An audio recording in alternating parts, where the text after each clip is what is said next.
정약용은 이런 말을 남긴 적이 있습니다. 사람이 가장 외로운 순간은 혼자 있을 때가 아니라 곁에 사람이 있는데도 마음이 닿지 않을 때라고. 그대들은 혹시 이런 경험이 있지 않으십니까?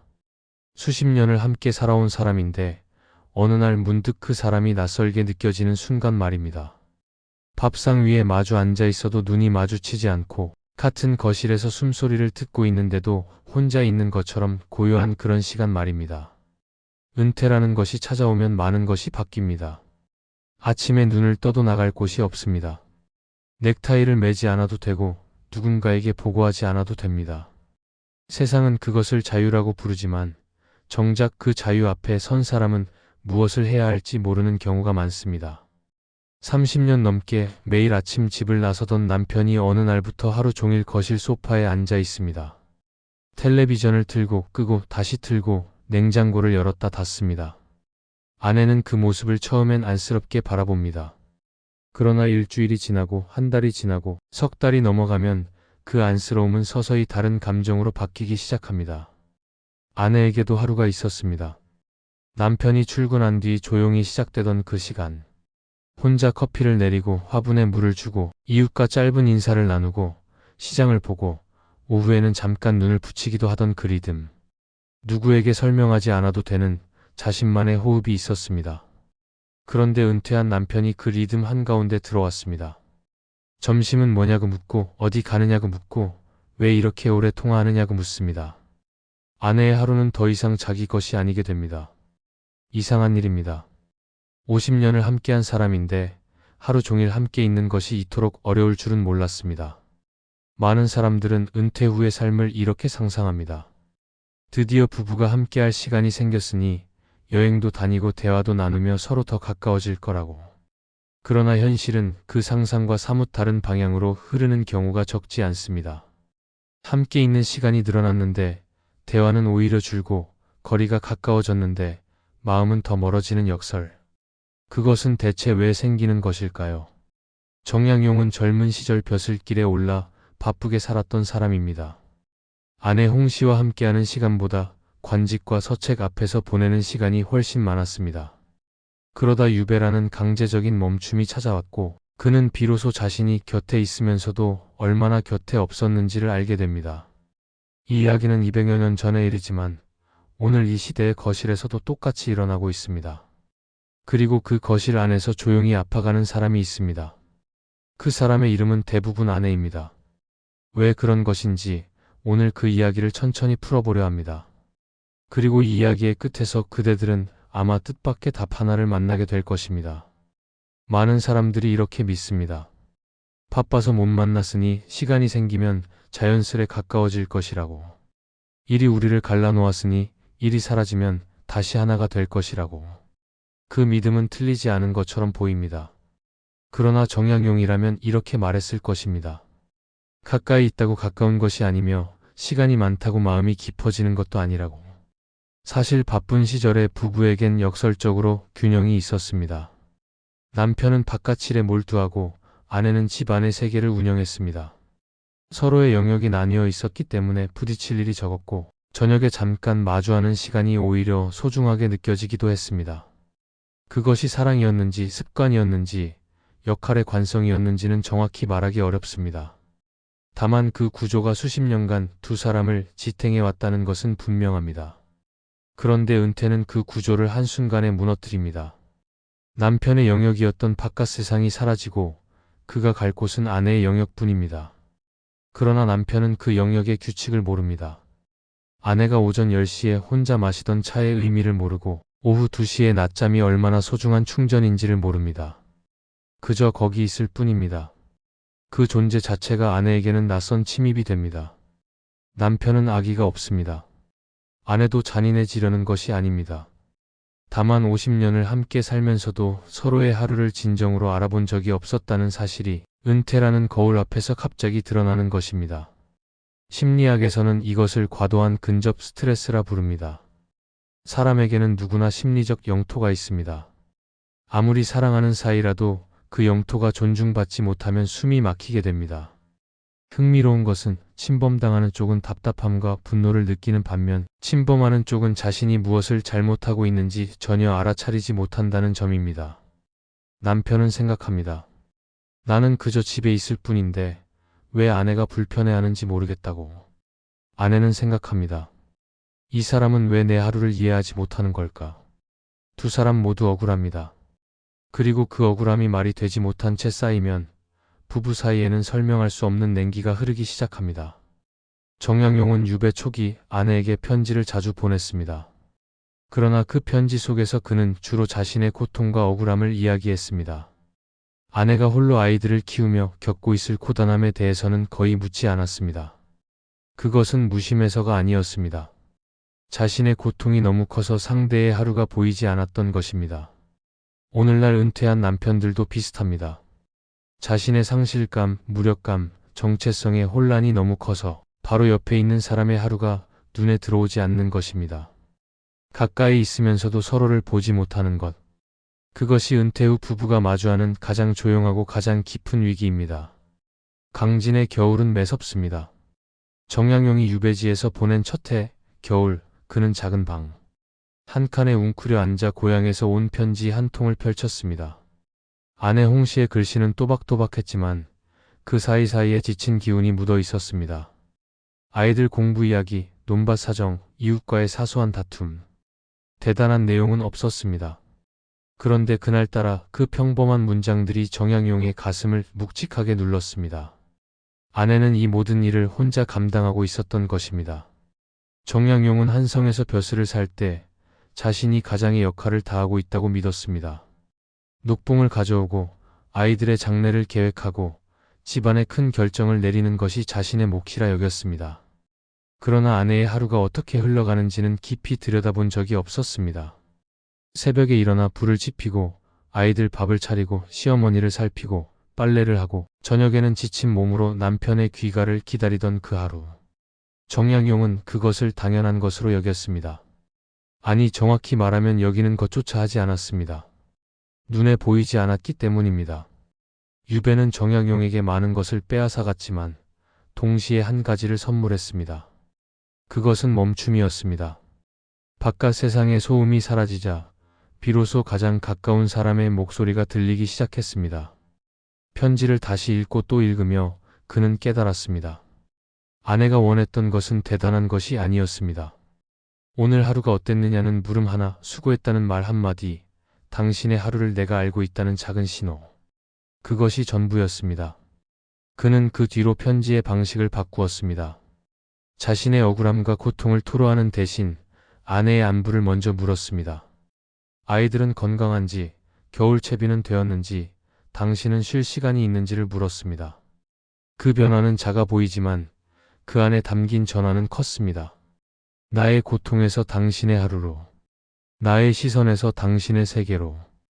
정약용은 유배라는 강제적 분리를 통해 역설적이게도 아내에게 진정으로 가까워지는 법을 배웠습니다. 오늘날의 은퇴는 유배와 다릅니다. 그러나 한 가지 같은 점이 있습니다. 바깥 세상이 사라진 뒤에야 비로소 집안의 사람이 보이기 시작한다는 것. 문제는 정약용처럼 그 사실을 깨닫는 사람이 많지 않다는 데 있습니다. 많은 남편들은 은퇴 후 집에 들어와서도 여전히 자신의 세계 안에 머물러 있습니다. 무엇을 해야 할지 모르겠다는 자기 고민에 빠져 바로 옆에서 조용히 숨이 막혀가는 사람을 알아차리지 못합니다. 정약용이 편지 한 통에서 발견한 것은 거창한 진리가 아니었습니다. 함께 산다는 것은 같은 공간에 있는 것이 아니라 서로의 하루를 알아가는 것이라는 지극히 작고 분명한 깨달음이었습니다. 한 가정을 생각해 봅니다. 남편은 올해 63세, 35년간 다니던 회사를 떠났습니다. 아내는 61세, 결혼 이후 줄곧 가정을 지켜온 사람입니다. 은퇴 첫 달, 남편은 아내와 함께 시간을 보내려 애썼습니다. 아침에 같이 산책하자고 했고 점심을 함께 만들어 먹자고 했습니다. 아내는 처음에는 반가워했습니다. 그런데 한 달이 지나자 그 반가움은 조금씩 부담이 되었습니다. 남편은 아내가 어디를 가든 함께하려 했고 아내의 친구 모임에까지 따라가겠다고 했습니다. 아내가 혼자 나가면 언제 오느냐고 물었고 조금만 늦어도 전화를 했습니다. 남편은 자신이 외로웠던 것입니다. 회사에서는 매일 수십 명과 이야기를 나누었는데 은퇴하자 대화할 사람이 아내밖에 없었습니다.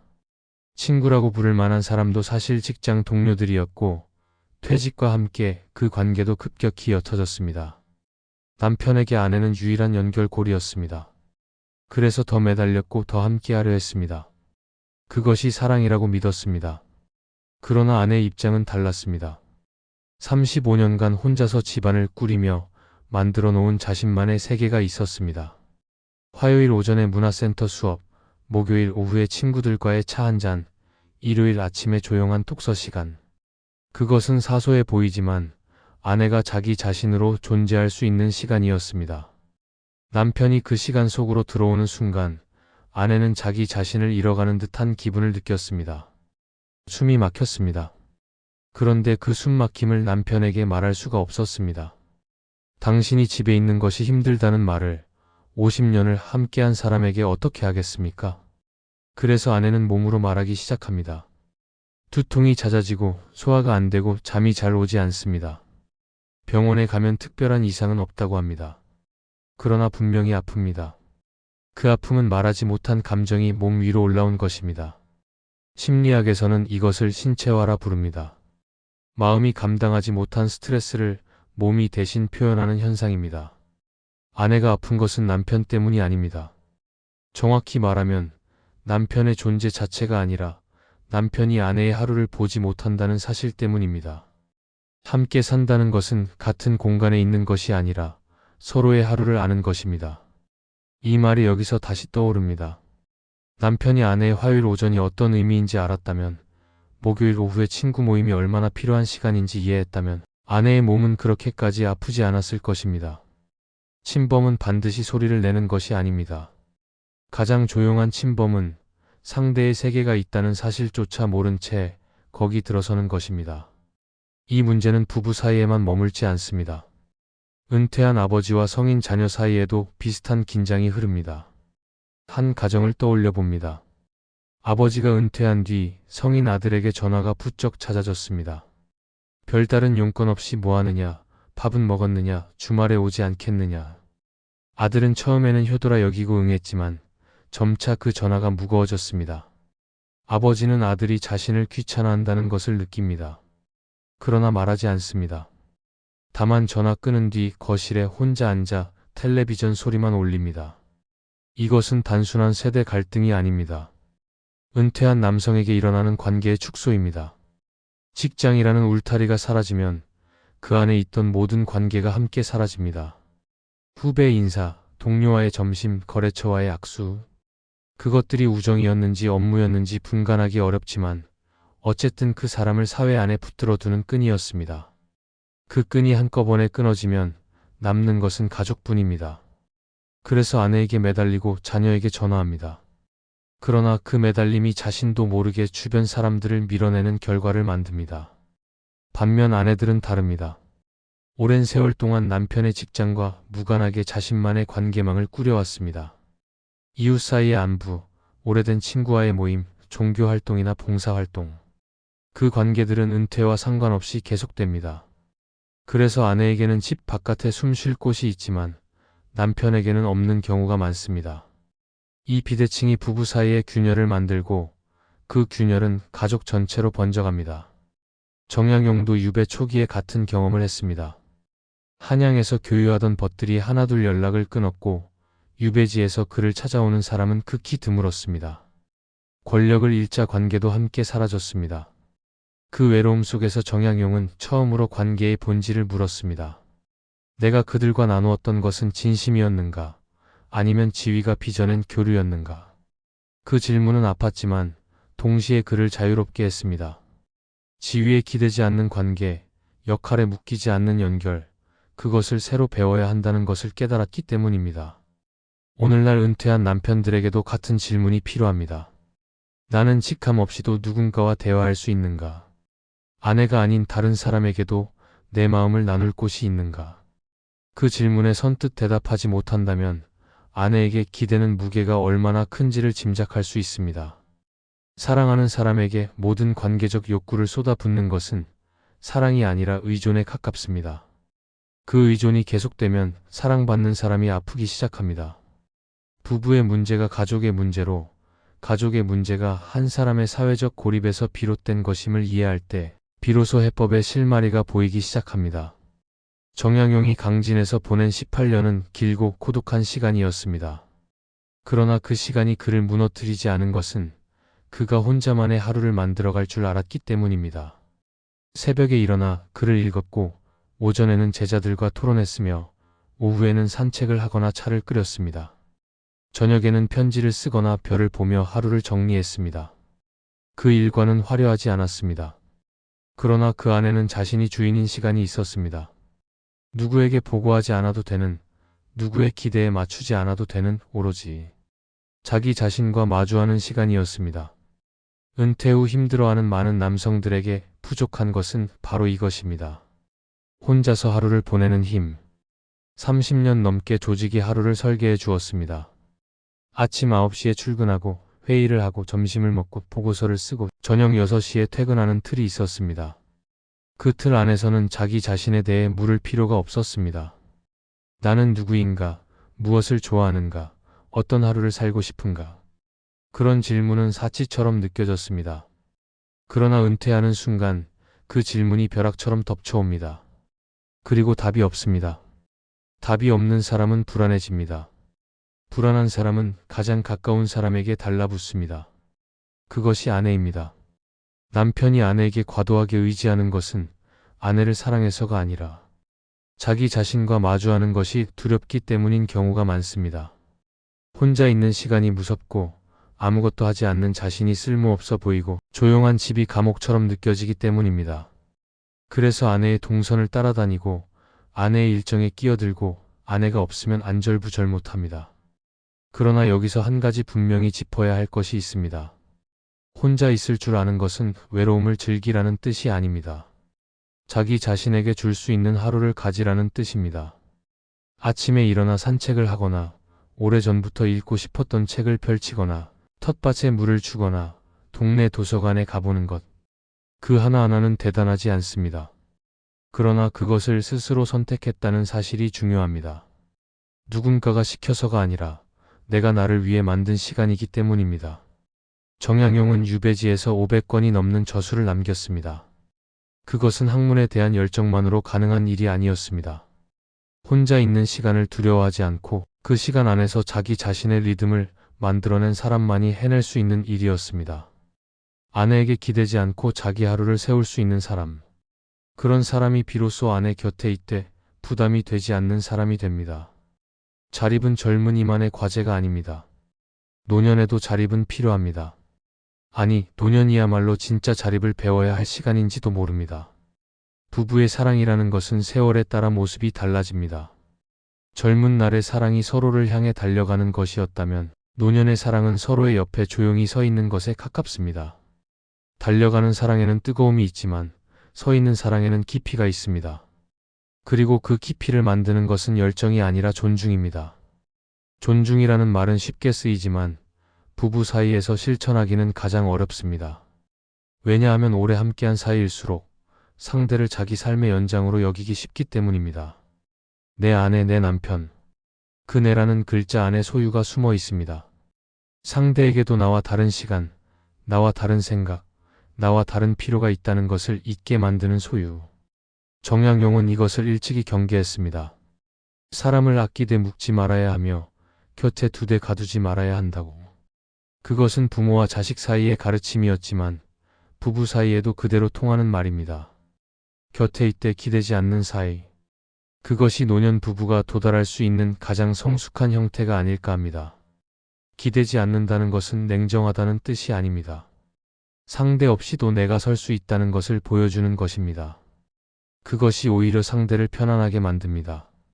당신이 나의 전부가 아니어도 괜찮다는 신호가 역설적으로 가장 깊은 신뢰를 만들어냅니다.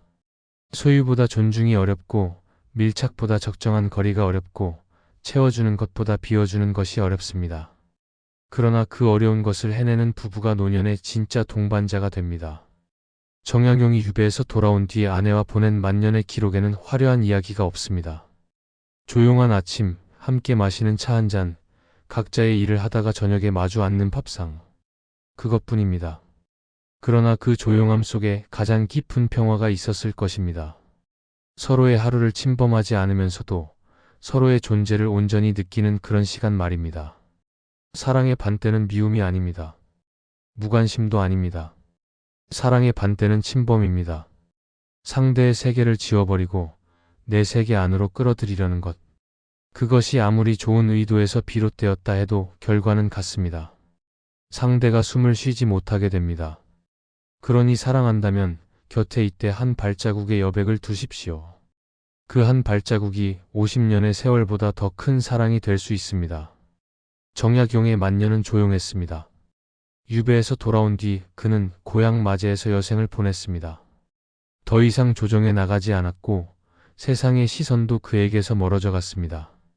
그러나 그 조용함 속에서 그는 비로소 가장 중요한 것들을 보았습니다. 아침에 마당에 서리가 내린 것을 보고 아내가 끓여주는 죽의 온기를 느끼고 손주의 웃음소리를 듣는 것. 젊은 날에는 보이지 않았던 것들이 노년의 눈에 비로소 들어왔습니다. 그는 회고했을 것입니다. 벼슬길에서 보낸 날들, 유배지에서 흘린 눈물, 학문에 바친 밤들.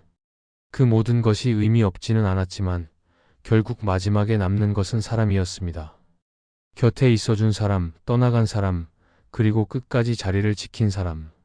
아내 홍씨는 끝까지 자리를 지킨 사람이었습니다. 그 자리를 지키는 것이 얼마나 힘들었는지를 정약용은 너무 늦게 알았을지도 모릅니다. 오늘 이 이야기를 듣고 있는 그대들에게 한 가지만 묻겠습니다. 그대는 곁에 있는 사람의 하루를 알고 있습니까? 아내가 오전에 무엇을 하는지, 어떤 시간이 그에게 소중한지, 언제 혼자이고 싶어 하는지를 알고 있습니까? 혹은 남편이 은퇴 후 얼마나 외롭고 무력한지, 그 무력함 때문에 당신에게 매달리고 있다는 것을 이해하고 있습니까?